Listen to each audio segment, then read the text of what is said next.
Hello, everybody. Welcome to another fun-filled edition of Aviation Lowdown. I'm your host, Lo, and it is August 2020, and coming to you from New York, Long Island.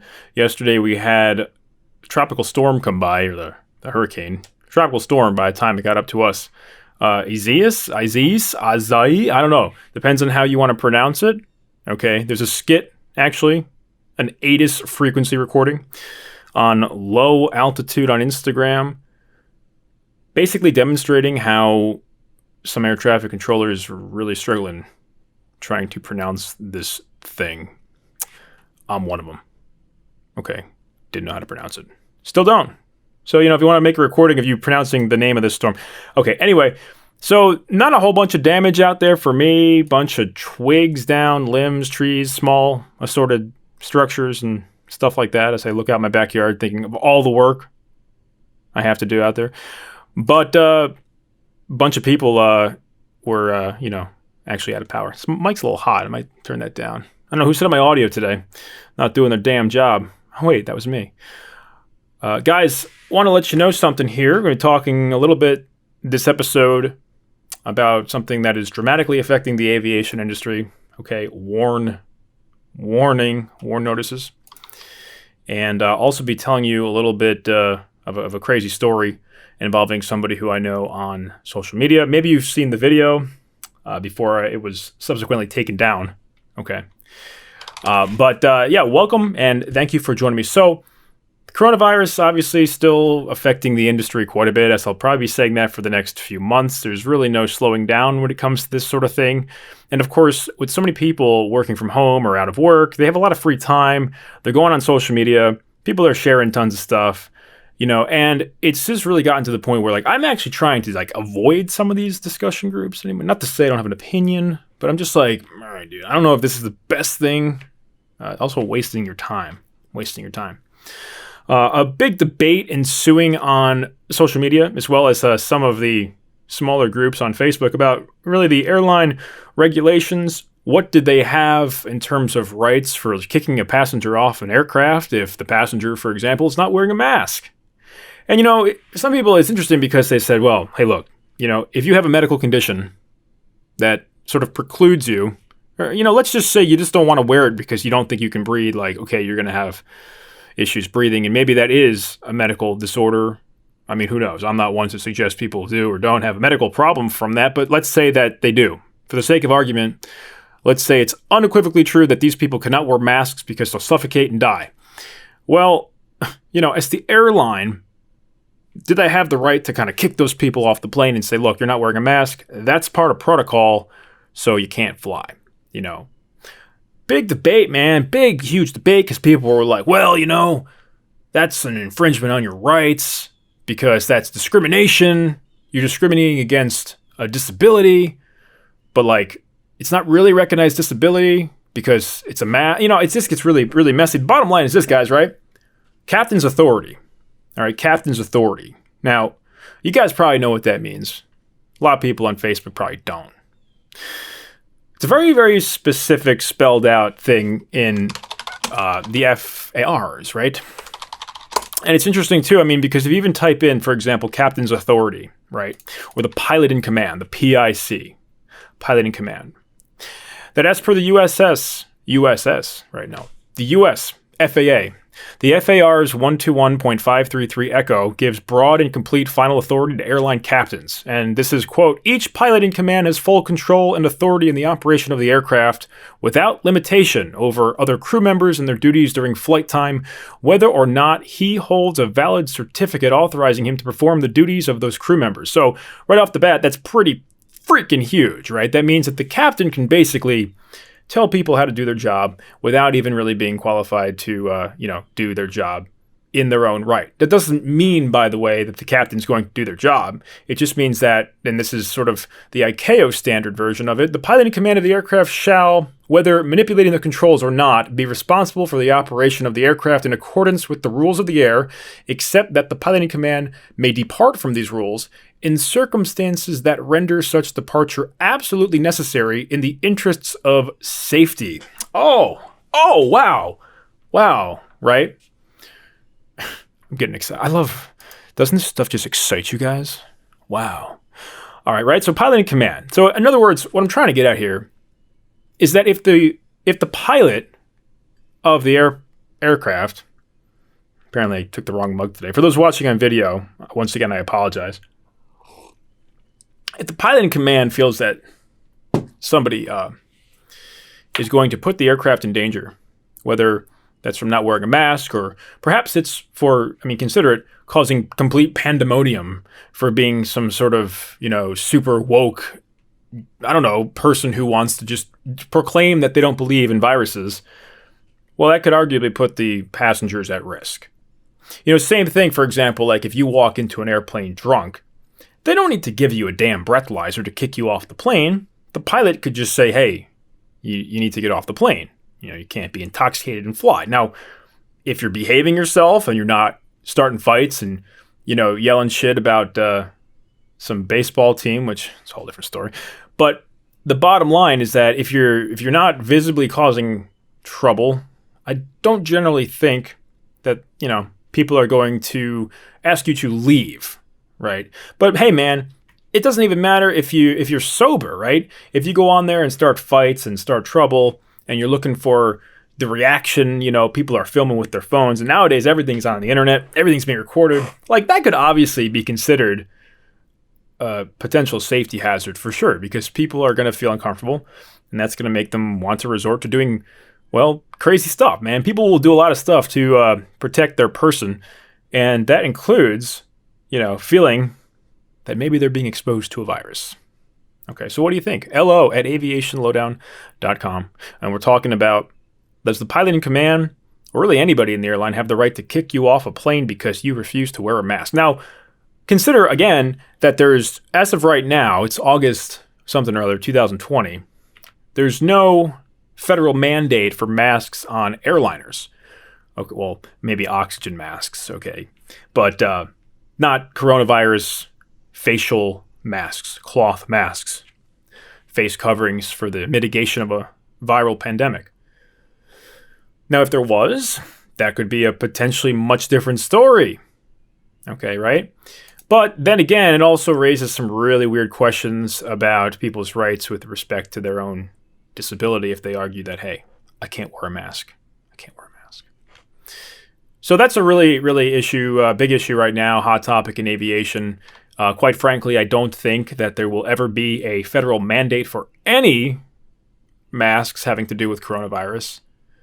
And people were like, "Oh my God!" They're like, "Oh my God, Dave," because he's kind of liberal. He's kind of left leaning. This kid, right? Me, but not really. I'm sort of more of a moderate. And the Federalist Papers, many were very clear about the separation of the federal government and the state governments. And as much as I hate to be like that guy suggesting it, but my phone's going off. I would be very surprised, let's say, if there's a federal mandate across all the states making it required that people wear masks. It just seems to me like that's not really something that the federal government would do. Like I said, I think I mentioned it in this podcast, maybe an earlier episode, but seatbelts, for example, it's a state level thing. You always see these signs, New York state law, click it or ticket, New York state law, 0.08, you blow it, or whatever. Those are all state laws having to do with safety. Now, of course, there are different people who do testing for standards and things like that. Like I think of the Highway Board, National Transportation, and obviously the FAA in the case of aviation. But is it really their job to necessarily enforce a mask mandate? I have no idea. This is actually not something that I would know. I don't think anybody really knows. It's a great discussion, and it's one that's pissing a lot of people off. LO@aviationlowdown.com. Yeah, get on this. Okay. Well, anyway, turning the tides away from a viral pandemic that's destroying the world, let's talk about something a little more uplifting, warn notices, okay? And basically, what it means is that a bunch of pilots are about to lose their job. August 1st, actually, was the day that a lot of these guys and gals got warn notices, and that's essentially the legal notice that's required for a firm, somebody who's hired them, company, to notify them of a 60-day window in which they will be potentially, furloughed, laid off, fired, terminated, whatever you want to say. They're going to get laid off, basically, most likely. Now, I don't know. Obviously, things can change, but that 60-day window in October 1st, which is when a lot of these airlines were going to be struggling due to the fact that the bailout money, basically federal funding, was coming to an end, that they kind of cut their losses and said that, hey, we have to send these notices out 60 days in advance. And that's why last week you saw just a ton of people get notified that they may be losing their job as pilots. So it's interesting, too. I actually found an article here. Let's see. That described this just basically in terms of its sheer numbers. And this is the one actually from the Points Guy. I know Brian, actually. He's a really, really good guy. PointsGuy.com, by the way. Nope, not hired to say that. Not sponsored to say that. All right, so this was actually just 2 days ago. Alaska, Legion, Frontier, Hawaiian, and Spirit have warned more than 10,500 staff of possible furloughs this fall as the airline industry prepares to be significantly smaller as a result of the coronavirus pandemic. This is from thepointsguy.com. And that's about a fifth of the workforce, by the way. When you combine all those numbers in 2019, that was a fifth of the workforce. So pretty huge. Pretty huge. Now, for those wondering, because I actually had no idea what a warn notice was. I had no idea what this stuff even meant. I looked it up, right? Because I don't really know that much, guys. I just happen to be like really fast with the Google. Okay? Be really fast with the Google. That's what you have to be like now.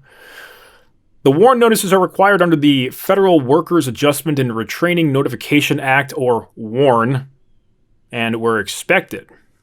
This was especially true after the travel recovery stalled at the end of June. So if you guys can recall back in, I think it was probably late May, maybe early June, but things were actually kind of picking up, most notably internationally. That's when we started to get a little more flights internationally. And then, of course, what happened? No.